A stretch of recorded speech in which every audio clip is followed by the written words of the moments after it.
नमस्कार। देश की बात में मैं कादम्बिनी शर्मा हूँ आपके साथ। और हमारे पड़ोस में अभी काफी कुछ घटित हो रहा है। श्रीलंका में लगातार हालात बिगड़ रहे हैं। प्रधानमंत्री रनिल विक्रमसिंघे ने आपातकालीन बैठक बुलाई है। सर्वदलीय बैठक है। इस बैठक में सभी पार्टी के नेताओं को बुलाया गया है। इससे पहले प्रदर्शनकारी, जो तस्वीरें आपको हम दिखा रहे हैं, ये प्रदर्शनकारियों की है जो राष्ट्रपति भवन में घुस गए। राष्ट्रपति गोटाबाया राजपक्षे आवास में नहीं है। खबर ऐसी आ रही है कि वो देश छोड़ निकल भागे हैं। कहाँ हैं फिलहाल पता नहीं है।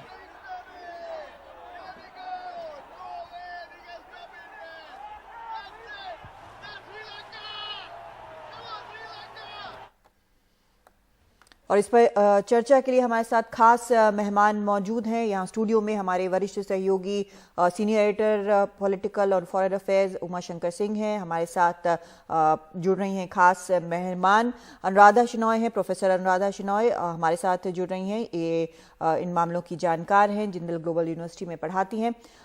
सबसे पहले उमा, मैं आपसे जानना चाहूँगी कि अभी लेटेस्ट अपडेट क्या है?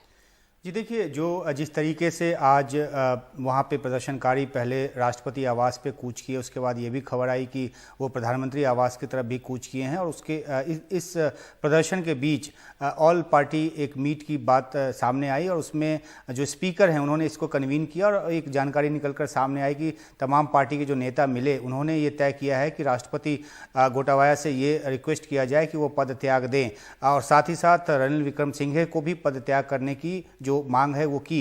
पहले ये भी खबर आई कि उन्होंने इस बात को रिफ्यूज कर दिया है, लेकिन अब श्रीलंका पीएमओ की तरफ से जो जानकारी दी जा रही है उसके मुताबिक ये कहा जा रहा है कि जो रनिल विक्रमसिंघे हैं वो इस्तीफा देने को तैयार हैं ताकि एक सर्वदलीय सरकार जो है उसका मार्ग प्रशस्त हो सके। जिस तरह से वहाँ पे स्थिति अभी बनी है आर्थिक संकट की वजह से, और वो सालों साल में बनी है, पिछले कुछ महीनों से वहाँ पे जिस तरह के प्रदर्शन हो रहे हैं और जिस तरह से वहाँ पे चाहे फ्यूल की बात हो या खाने पीने की चीज़ों की बात हो उसकी किल्लत है। तो जो ये संकट एक लंबे समय में बना है, ओवरनाइट उसका सॉल्यूशन नहीं है, लेकिन जो जनता का गुस्सा है वो इस रूप में आज फूटा है कि हमने देखा कि उस स्विमिंग पूल में जाकर प्रदर्शनकारी जो हैं वो बैठ गए हैं, राष्ट्रपति आवास के अंदर पलंग पर जाकर बैठे हुए हैं और इतनी बड़ी तादाद है उनकी, एक जनसैलाब की तरह वो निकले हैं, उभरे हैं। और सुरक्षाकर्मी उन्होंने पहले काबू करने की कोशिश की, फायरिंग भी की, आंसू गैस के गोले भी छोड़े, लेकिन इतनी ज़्यादा जनता सड़क पे है कि काबू कर पाना मुमकिन है नामुमकिन है। और ऐसे में ये भी जानकारी आई कि राष्ट्रपति जो हैं वो देश से चले गए हैं। और इस तरह की एक वीडियो जो है सोशल मीडिया पे चल रहा है जिसमें एक जहाज में कुछ सामान भरा जा रहा है। हालांकि उसकी तस्दीक नहीं हुई कि राष्ट्रपति देश में ही कहीं सुरक्षित जगह पे हैं या देश के बाहर गए हैं, लेकिन एक पॉलिटिकल सॉल्यूशन निकालने की कोशिश चल रही है। और अगर राष्ट्रपति प्रधानमंत्री इस्तीफा देने को तैयार हो जाते हैं तो ये भी कहा जा रहा है कि जो अभी स्पीकर हैं वहाँ पर अभयवर्धना, वो एक केयरटेकर राष्ट्रपति के तौर पे संभालेंगे जिम्मेदारी और आर्थिक संकट से निकालने की दिशा में देश को आगे बढ़ाया जाएगा। लेकिन जो अभी रनिल विक्रमसिंघे हैं उन्होंने 3 दिन पहले एक बयान दिया था, उसमें ये कहा था कि तकरीबन 1.5 साल लगेगा कम से कम अगर आर्थिक तौर पे पटरी पे देश को लाना है तो। लेकिन फौरी तौर पे क्या समाधान है, ये इस पर सबकी निगाह बनी हुई है और देखना है कि क्या कुछ रास्ता निकलकर सामने आता है श्रीलंका में।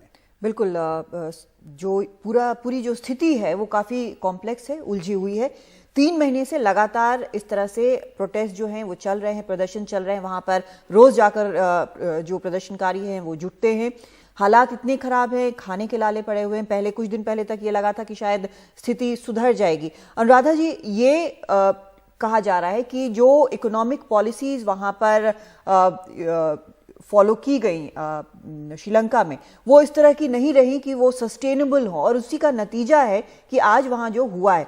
लेकिन अब जो हो रहा है, जिस तरह से लोगों को परेशानी आ रही है, हम तो एक तस्वीर देख रहे हैं बाहर से कि इस तरह से प्रदर्शन हो रहे हैं, लेकिन रोज रोज की जो चीजें हैं कि लंबी लाइनें लगी हुई हैं फ्यूल के लिए, लोग कह रहे हैं कि गैस नहीं है।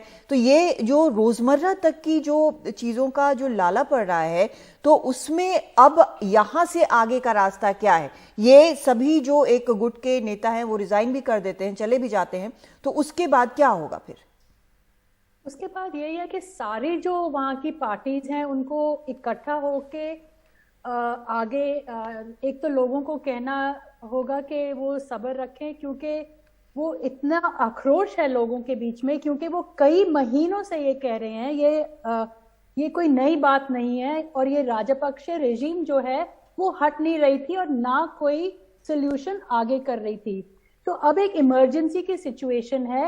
मुझे लगता है जो ये ऑल पार्टी ग्रुप है उनको बोलना चाहिए कि वो इमीडिएटली वर्ल्ड बैंक, IMF, जो भी इंटरनेशनल एड है उससे अभी इमरजेंसी को पार करे, क्योंकि फ्यूल नहीं है, खाने को नहीं है, इतना तक कि एग्जाम्स नहीं हुए क्योंकि कागज भी नहीं था, तो वहां पे कुछ नहीं था। तो उनको एक्सप्लेनेशन देनी होगी कि ये ऐसे क्यों हुआ और वो कैसे आगे कर रहे हैं।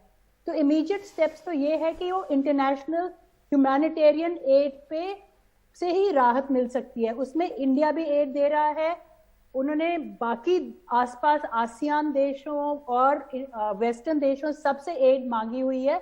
पर ये होना चाहिए कि इंटरनेशनल कम्युनिटी को करना चाहिए, क्योंकि वहां तो लग रहा है कि पूरा ही ब्रेकडाउन है, सिस्टेमिक ब्रेकडाउन है।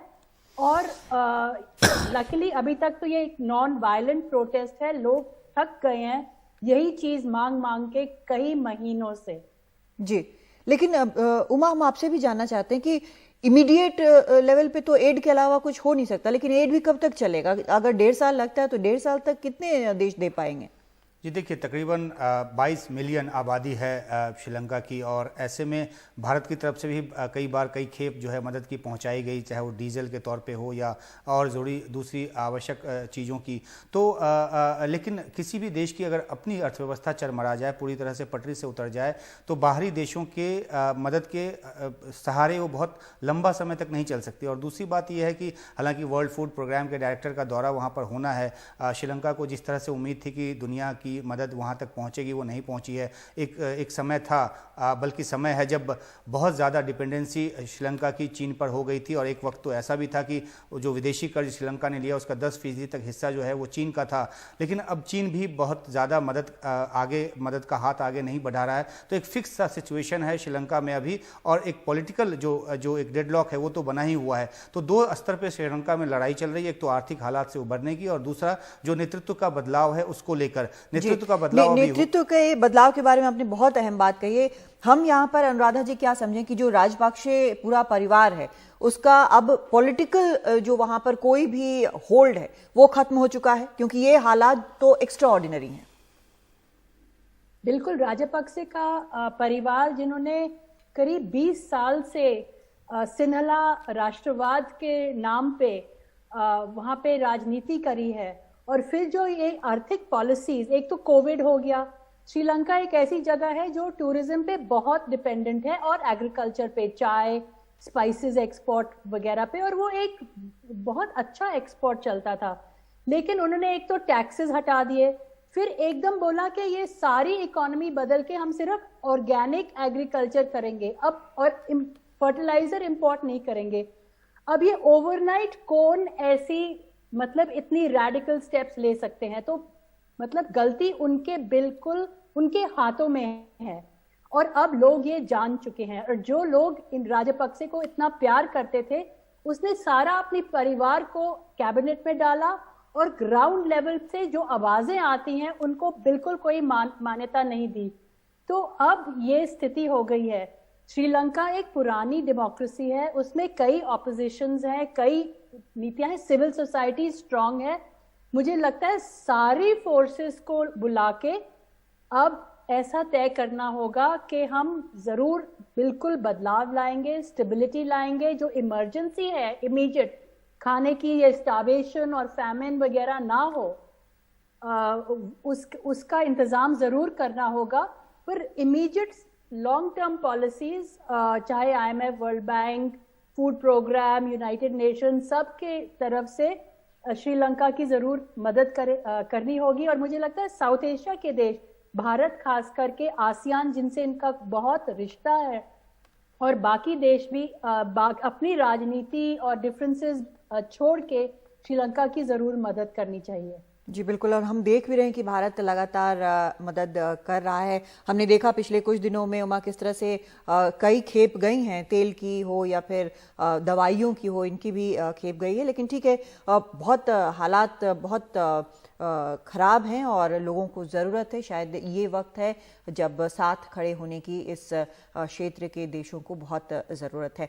आप दोनों का बहुत शुक्रिया इस चर्चा में शामिल होने के लिए, और तस्वीरें लगातार आप तक हम पहुंचाते रहेंगे श्रीलंका में क्या हो रहा है। लेकिन हालात वहां खराब हैं, लोग गुस्से में हैं और एक सत्ता परिवर्तन की बात अब सामने आई है। उम्मीद है कि इससे कुछ संभलेगा। एक ब्रेक लेते हैं, लौटते हैं।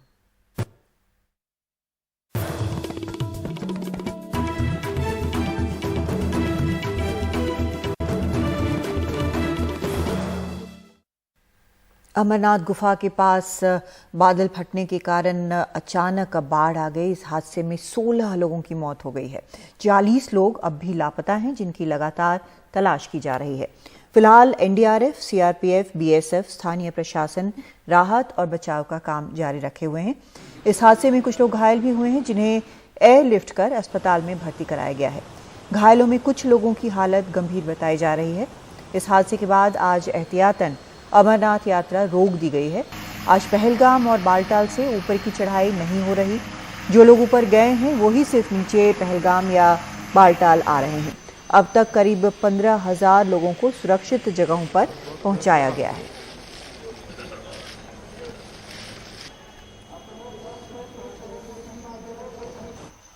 और शुक्रवार को पवित्र अमरनाथ गुफा पर हुए हादसे में कई लोग घायल हुए हैं, जिनमें एक हैं शन्नो बताती हैं कि वो शाम को लंगर में थी। इसी दौरान जब बाढ़ आई तो गैस का सिलेंडर उनके पैरों पर आ गिरा, जिसके चलते उनके पैर में चोट आई। उनको हेलीकॉप्टर से बालटाल और फिर बेस हॉस्पिटल लाया गया और उपचार दिया गया। इसके बाद वो अपने घर जा रही थी, तब हमारे संवाददाता शरद शर्मा ने उनसे बात की। शुक्रवार शाम को अमरनाथ गुफा पर जो हादसा हुआ उसमें कुछ लोगों की जान चली गई, जबकि कुछ लोग जो हैं वो घायल हुए। एक घायल हमारे साथ हैं, अपना नाम बता दीजिए। मेरा नाम सन्नो है सर। सन्नो जी, आप कहाँ से आई? मथुरा से आए हैं। मथुरा से। तो पहली बार यात्रा कर रही थी आप? नहीं सर, मैं पहले भी कर चुकी हूँ यात्रा। अच्छा।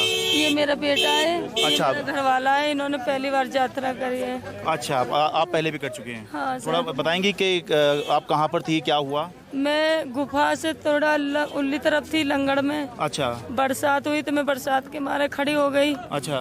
तो मैं इनकी बंद हो जाएगा जब जाऊंगी। फिर सर एकदम से बाढ़ आई, सारा भंडारा वाले सब बह गए और मैं भी दब गई थी वहाँ पर, और सिलेंडर वगैरह मेरे पैरों पे गिर गए थे सर। मेरे पास पैसे भी थे, वो सब बह के चले गए। मेरे ये दूसरे कपड़े मेरे बेटे ने पहनाए हैं। तो पैर में चोट लगी, फ्रैक्चर हुआ आपके? नहीं, फ्रैक्चर नहीं, ये चोट है सर, गुम चोट है। गुम चोट है सर। तो फिर उसके बाद में आपको फिर यहाँ लाया गया बालटाल? बालटाल हेलीकॉप्टर में लाई हूँ सर। अच्छा। फिर यहाँ पे बालटाल मेरे को इधर कर दिया। फिर मैं ये हम लोग सोच रहे हैं हमारे घर चले जाए हमारे बच्चों में। अच्छा। तो वहाँ पे बोला डॉक्टरों से, तो ये कह रहे थे हम दवाई गोली दे सकते हैं बस। अच्छा। मदद नहीं कर सकते, भंडारे वालों से मदद मांगी। नहीं, मतलब वहाँ ऊपर की बात कर रहे हैं या यहाँ की बात कर रहे हैं? नीचे की। ये बेस हॉस्पिटल बालटाल की बात कर रहे हैं? हाँ सर। अच्छा, उन्होंने कहा हम सिर्फ दवाई दे सकते हैं। अच्छा, मतलब आप क्या चाह रहे थे? इलाज? आप तो इलाज चाह रहे थे? हम सर इलाज भी बढ़िया हुआ मेरा। हाँ। अस्करे वगैरह हुआ है सर। अच्छा। तो हमने सोचा भैया हम जम्मू जाना चाहते अपने घर। हाँ। इनके सर मेरे पास पैसे थे, वो सब बह के चले गए। अच्छा। तो कह रहे थे भंडारे वाले से मदद मांगो, वो भेज देंगे आपको बस। ठीक है, वो मतलब वो डॉक्टर्स की अपनी कुछ सीमा होगी, उन्होंने ये कहा। जी सर। बस यही बात है सर। आपका क्या नाम है भाई साहब? मंगल हैं? मंगल नाम है। मंगल जी, आप क्या बता रहे थे? सर ये तो हम हेलीकॉप्टर में आ गए थे। हाँ। पेशेंट कर दिया था। अच्छा। हम पैदल आए गुफा से। अच्छा। हमारा लड़का है, मैं। हाँ। 9 बजे चले यहाँ से, पैदल चले आए, बैठे नहीं हम कहीं भी, इसके वजह से हम। अच्छा। तो हमारे मरीज देखना है, हमको जल्दी जाना है। अच्छा। मिलिट्री वालों ने कह दिया पेशेंट जाएगा, आप नहीं जाओगे। अच्छा। हमको वहीं छोड़ दिया। हाँ, वो उनकी मजबूरी होती है भाई, हेलीकॉप्टर में बहुत सीमित जगह होती है, जिसको जरूरत है उसको जल्दी इलाज जी सर। मिल जी जाए। सर। ठीक है सर, हम जम्मू जाना चाहते हैं सर, अब किराया भाड़ा नहीं है हमारे पास। अच्छा, तो जम्मू आप कह रहे हैं कि? जम्मू से मथुरा जाएंगे सर। मथुरा हमारा जिला है। अच्छा। गांव राया है। अच्छा। बस वहाँ गांव राया के रहने वाले हैं। जिला हमारा मथुरा लगता है। ठीक है। तो आप चलने की स्थिति में हैं आप? हाँ चल लूँगी थोड़ा। थोड़ा आराम है। बोला है वजन नहीं देना है पैरों वजन पे। का मना करा है। अच्छा वजन नहीं देना है, पैरों पे आराम करना है। अच्छा, ये बोला है डॉक्टर ने। ठीक और है। 4 गोलियां दी हैं सर, और कुछ नहीं दी। अच्छा। 6 गोलियां दी हैं बस। 4 गोलियां दी हैं। बालटाल बेस हॉस्पिटल से अपने कैमरा सहयोगी अश्विनी मेहरा के साथ मैं शरद शर्मा, NDTV इंडिया।